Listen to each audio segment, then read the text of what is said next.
DreamWorks has gained a reputation for having solid first movies and even better sequels. Puss in Boots: The Last Wish is no exception. Everything from the animation, storyline, and character development surpasses its predecessor. Not to mention the movie having not one, but three entertaining villains and antagonists. The mustache-twirling villain that we love to hate, the antagonist that evokes our sympathy and gets their own redemption, and the unforgettable force of nature. As the title proclaims, this will be about the famed Death Wolf, easily the most loved character of the film, and this must be 100 video made of him, but I don't care. I was already spoiled to death after seeing the insane amount of 4K edits of him, yet I still watched the movie and enjoyed every bit. Though Death only had a few minutes of screen time, he's become one of my favorite antagonists in a long time. By the way, I'll be using antagonist and villain interchangeably for him, and I'll explain my reasoning for this later on. So excuse my semantics, and let's jump right into it.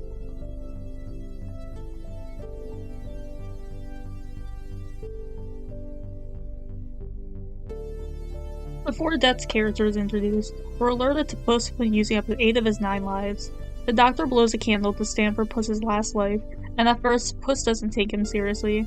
Enamored with his own legend, he still thinks his reputation as the famous, fearless hero makes him untouchable. Puss doesn't believe he should retire into a life of domesticity. Then, while Puss is alone in the bar, a lone candle blows out, and this is where we first see Death, whistling his famous tune. He seemingly comes out of nowhere. Death quite literally towers over Puss, and the black hood, predatory grin, and scarlet eyes instantly put Puss on edge. Everything about him just screams danger to him and the audience.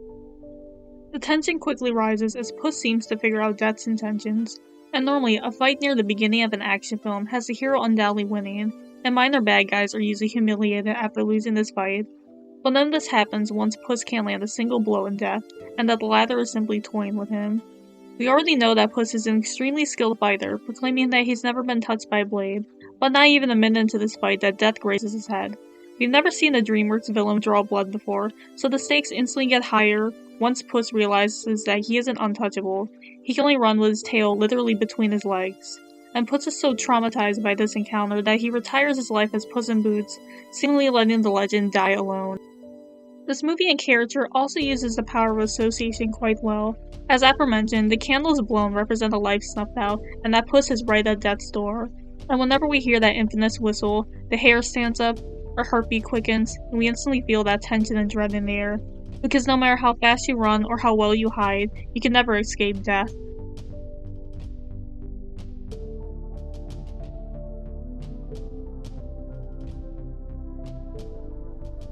Villains don't necessarily need complexity or a tragic backstory to be great. Sometimes all they really need is presentation! Death's design is simple but incredibly effective. A towering silver white wolf with a black hooded poncho and scarlet eyes, he looks like he jumped straight from a fairy tale slasher film. He's also the most creative iteration of the Grim Reaper I've seen. Its pitch black cowl and silver white wolf appearance is a callback to the Grim Reaper's original look. And while a scythe would have been too obvious, his sickles are more practical for close combat. His design is a perfect juxtaposition for calling back to the original legend, while introducing something new to the DreamWorks universe.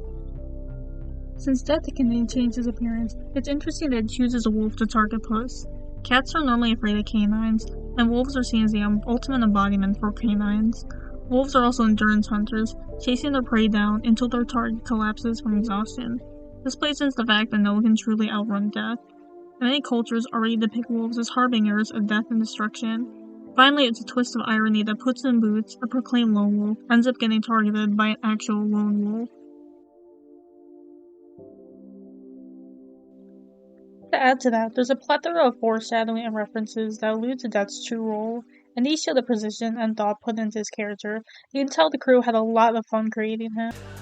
For example, in one scene, he points to Puss with coins in his eyes. This calls back to when ancient Greeks placed coins over the dead's eyes so they can have money to travel in the underworld. His whistle is based on El Swan, a lost soul legend based in Colombia and Venezuela. It depicts a tall skeletal man whistling as a sign of death. During the montage of Puss's deaths, the wolf appears on each corner of the calling cards. While Puss is fighting the giant, you can see Death in the top left corner, the only one not cheering for him. This makes his claim of being there for all of Puss's lives more valid. And there's a scene where he crosses both sickles across his chest, making him look similar to Anubis, the canine Egyptian god of the dead. And finally, Death keeps appearing out of thin air, and initially, Puss is the only one who sees him, which should be a hint that he's no mere bounty hunter. There's definitely more I haven't mentioned, but it's cool how the movie drops all these hints and references before the reveal. It makes it all the more fun to rewatch to catch all the little hints. Like his design, Death's motive is deceptively simple, to take Puss's last life. His presence throughout the film constantly looms over Puss, always being one step behind him. He's one of, if not the biggest threat for Puss getting the wishing star. A great antagonist shouldn't just have compelling conflict with the protagonist.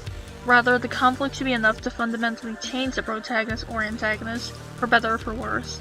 And Death's whole existence takes Puss's character to new levels. Puss in Boots has always been the carefree, devil-may-care rogue, but when Death is introduced, this is the first time we've seen Puss genuinely afraid. Here we have some of the most accurate depictions of fear, panic, and anxiety, as Puss realizes that he isn't the immortal, untouchable hero he makes himself out to be. But underneath this sadistic persona is a rock-solid moral code that ties into the film's themes. He's rightfully upset about Puss wasting his lives, when everyone else only has one. He's the Grim Reaper, he's seen plenty of good and innocent people die. Ironically, I'd say he's the character that most values life.